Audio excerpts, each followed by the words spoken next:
নমস্কাৰ, আপুনি চাবলৈ আৰম্ভ কৰিছে SB অসম মিডিয়া। আজি হৈছে 12 মে আৰু আজি ৰাতিপুৱাৰ কেইবাটাও গুৰুত্বপূৰ্ণ খবৰ আহি পৰিছে আৰু এনে ধৰণৰ খবৰসমূহ নিতৌ চাবলৈ চেনেলটো ছাবস্ক্ৰাইব কৰি ভিডিঅ'টোত এটা লাইক কৰি দিব। জনাইছো আজি ৰাতিপুৱাৰ প্ৰথমটো ব্ৰেকিং নিউজ। আজি নতুন চৰকাৰৰ মুখ্যমন্ত্ৰী ৰূপে শপত ল'ব ডক্টৰ হিমন্ত বিশ্ব শৰ্মাই আৰু মাত্ৰ কেইটামান মুহূৰ্তৰ পিছতেই ৰাজ্যৰ নতুন মুখ্যমন্ত্ৰী ৰূপে শপত গ্ৰহণ কৰিব ডক্টৰ হিমন্ত বিশ্ব শৰ্মাই। ৰাজ্যৰ ষষ্ঠদশ মুখ্যমন্ত্ৰী ৰূপে শপত ল'ব ডক্টৰ হিমন্ত বিশ্ব শৰ্মাই আৰু দিনৰ 11:40 মুখ্যমন্ত্ৰী ৰূপে শপত গ্ৰহণৰ সময় নিৰ্ধাৰণ কৰা হৈছে আৰু অৱধাৰিতভাৱে দ্বিতীয়বাৰৰ বাবে মুখ্যমন্ত্ৰী ৰূপে শপত ল'ব হিমন্ত বিশ্ব শৰ্মাই। খানাপাৰাস্থিত পশু চিকিৎসা মহাবিদ্যালয়ৰ খেলপথাৰত হ'ব এই শপত গ্ৰহণ আৰু ইতিমধ্যে বিজেপি NDAৰ বিধায়িনী দলৰ নেতা নিৰ্বাচিত হিমন্ত বিশ্ব শৰ্মা ৰাজ্যপালৰ ওচৰত চৰকাৰ গঠনৰ অনুমতি বিচাৰিলে হিমন্ত বিশ্ব শৰ্মাই আৰু আজি মুখ্যমন্ত্ৰীৰ সৈতে মন্ত্ৰীৰূপে শপত ল'ব 4 বিধায়কে। হিমন্ত বিশ্ব শৰ্মাই দিলে মন্ত্ৰীৰূপে শপত ল'বলগীয়া 4জন বিধায়কৰ তালিকা। মুখ্যমন্ত্ৰীসহ 5জনীয়া মিনি কেবিনেটেহে ল'ব শপত আৰু বোকাখাটৰ অগপ বিধায়ক অতুল বৰাই ল'ব মুখ্যমন্ত্ৰীৰূপে শপত। লগতে মাজবাটৰ BPF বিধায়ক চৰণ বৰুৱাই ল'ব মন্ত্ৰীৰূপে শপত। লগতে মন্ত্ৰীৰূপে শপত ল'ব দুলীয়াজানৰ বিধায়ক ৰামেশ্বৰ তেলীয়া আৰু গোলাঘাটৰ বিধায়ক অজন্তা নিয়াগৌ মন্ত্ৰীৰূপে ল'ব শপত। চাহ জনগোষ্ঠী, মহিলা আৰু 2 মিত্ৰ দলৰ বিধায়কক লৈ শপত গ্ৰহণ অনুষ্ঠান আৰু বিধানসভাৰ অধ্যক্ষ হিচাপে শপত ল'ব ৰঞ্জিত কুমাৰ দাসে। আজি নতুন চৰকাৰৰ মুখ্যমন্ত্ৰী ৰূপে শপত ল'ব ডক্টৰ হিমন্ত বিশ্ব শৰ্মাই আৰু দ্বিতীয়বাৰৰ বাবে ৰাজ্যৰ মুখ্যমন্ত্ৰীৰ চকীত বহিব হিমন্ত বিশ্ব শৰ্মা।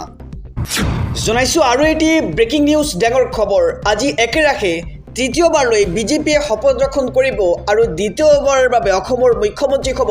ডক্টৰ হিমন্ত বিশ্ব শৰ্মা আৰু বিজেপিৰ শপত গ্ৰহণত উপস্থিত নাথাকে কংগ্ৰেছ ঘোষণা কৰিছে গৌৰৱ গগৈয়ে। জনাইছোঁ এটি ব্ৰেকিং নিউজ ডাঙৰ খবৰ। আজি বিজেপিৰ তৃতীয়বাৰ শপত গ্ৰহণ আৰু দ্বিতীয়বাৰৰ বাবে ৰাজ্যৰ মুখ্যমন্ত্ৰী শপত গ্ৰহণ কৰিব আৰু বিজেপিৰ শপত গ্ৰহণ বয়কট কৰিছে এইবাৰ কংগ্ৰেছে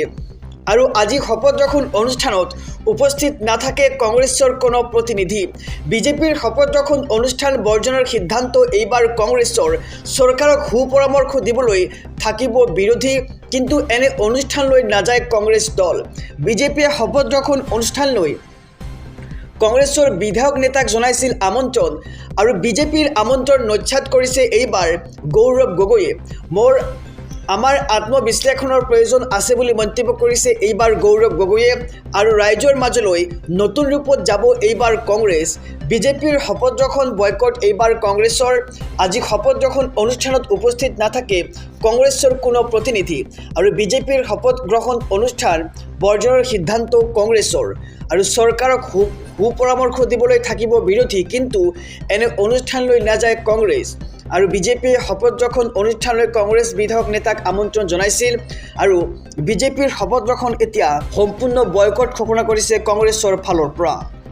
জনাইছোঁ আৰু এটি ব্ৰেকিং নিউজ ডাঙৰ খবৰ। হিমন্ত বিশ্ব শৰ্মা হ'ব দেশৰ প্ৰধানমন্ত্ৰী। হয়, ঠিকেই শুনিছে, হিমন্ত বিশ্ব শৰ্মা হ'ব দেশৰ প্ৰধানমন্ত্ৰী আৰু কোনে কিয় এনে মন্তব্য কৰিছে জনাইছোঁ সবিস্তাৰে খবৰ। প্ৰধানমন্ত্ৰী হ'ব হিমন্ত বিশ্ব শৰ্মা। এদিন ভাৰতবৰ্ষৰ প্ৰধানমন্ত্ৰীৰ চকীত বহিব হিমন্ত বিশ্ব শৰ্মা।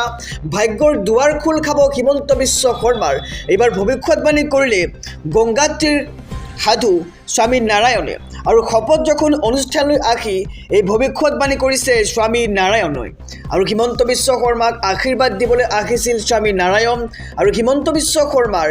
আহিবলগীয়া দিনবোৰ খুবেই ভাল বুলি কৈছে এতিয়া স্বামী নাৰায়ণে আৰু এদিন প্ৰধানমন্ত্ৰী হ'বই হিমন্ত বিশ্ব শৰ্মা।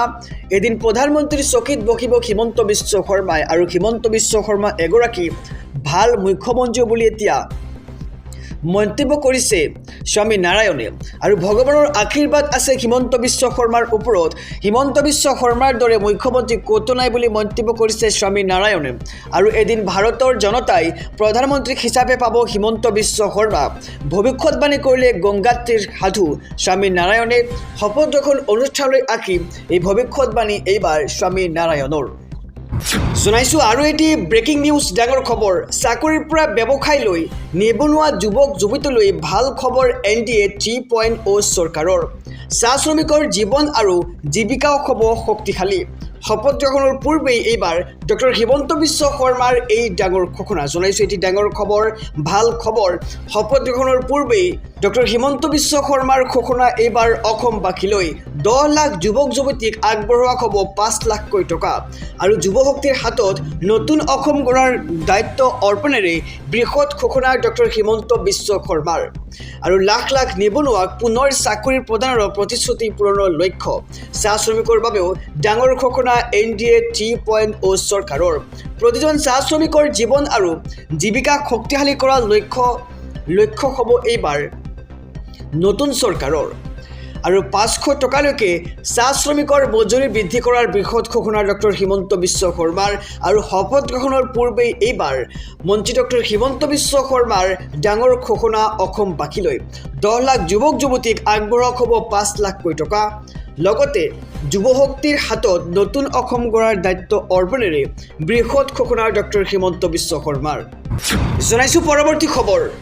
নতুন চৰকাৰ শপত গ্ৰহণ কৰাৰ পূৰ্বেই এইবাৰ অসমীয়া যুৱ মঞ্চৰ চৰকাৰী এক বিশেষ আহ্বান অসমীয়া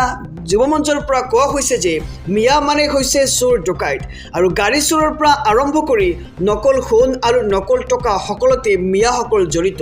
আৰু ধৰ্মৰ প্ৰতি আমাৰ আক্ষেপ নাই কিন্তু মিয়াই কাক বদনাম কৰিছে এবাৰ ভাবক এই মিয়া প্ৰীতি ত্যাগ কৰক অসমীয়াই এতিয়াই যদি বুজি নাপায় তেন্তে পিছত পলম হৈ যাব আৰু অসমতে অসমীয়াৰ নিৰাপত্তা নোহোৱা হৈছে মৰিকলং কাণ্ডত মৃত্যু হোৱা ৰূপৰেখা শইকীয়াৰ ঘটনাৰ ন্যায়ৰ দাবীৰে এইবাৰ অসমীয়া যুৱ মঞ্চই ওলাই পৰিছে লগতে মন্তব্য কৰা হৈছে যে ঘটনাৰে জড়িত মিয়া অভিযুক্তৰ বিৰুদ্ধে কঠোৰ একশ্যন লোৱাৰ দাবী এইবাৰ নতুন চৰকাৰলৈ ৰাজীবুৰ ৰহমান ৰেজ্জাক আলী নুৰ হুছেইন আলী উমৰ আলী সহ মিণ্টু হুছেইন আৰু নাজিৰুল ইছলামক জেল নগৈ এনকাউণ্টাৰ কৰাৰ দাবী জনাইছে অসমীয়া যুৱ মঞ্চৰ ফালৰ পৰা আৰু মুখ্যমন্ত্ৰীৰ শপত গ্ৰহণৰ পিছতে ভাল খবৰ পাম বুলি আমি বাট চাই থাকিম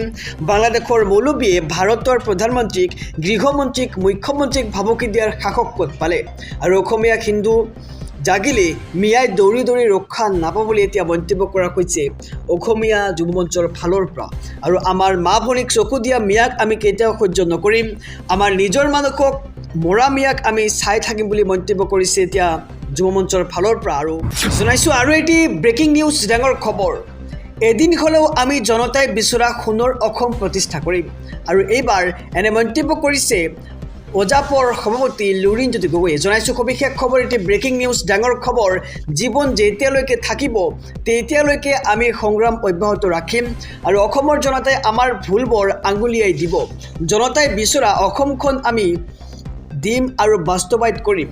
ব্যক্তিগত জয় পৰাজয় এই সংগ্ৰামৰ লগত সম্পৰ্ক নাই ভৱিষ্যতে আমি শক্তিশালীভাৱে কাম কৰি যাম এই যুঁজখনৰ লগত জাতিটোৰ অস্তিত্ব জড়িত হৈ আছে আৰু এইবাৰ বেয়াকৈ পৰাজয় বৰণ কৰাৰ পিছত লুৰিণজ্যোতি গগৈৰ এনে মন্তব্য জাতীয় সংগ্ৰামে আমাৰ সংকল্প অসমৰ ৰাইজক আমি কেতিয়াও হতাগ্ৰস্ত হ'বলৈ নিদিওঁ নতুন সংকল্পৰে হুংকাৰ এইবাৰ লুৰিণজ্যোতি গগৈৰ জীৱন যেতিয়ালৈকে থাকিব তেতিয়ালৈকে সংগ্ৰাম অব্যাহত থাকিব অসমৰ জনতাই আমাৰ ভুলবোৰ আঙুলিয়াই দিব আৰু জনতাই বিচৰা অসমখন আমি দিম বাস্তৱায়িত কৰিম বুলি মন্তব্য লুৰিণজ্যোতি গগৈৰ আৰু ব্যক্তিগত জয় পৰাজয় এই সংগ্ৰামৰ লগত সম্পৰ্ক নাই বুলি মন্তব্য কৰা হৈছে আৰু ভৱিষ্যতে আমি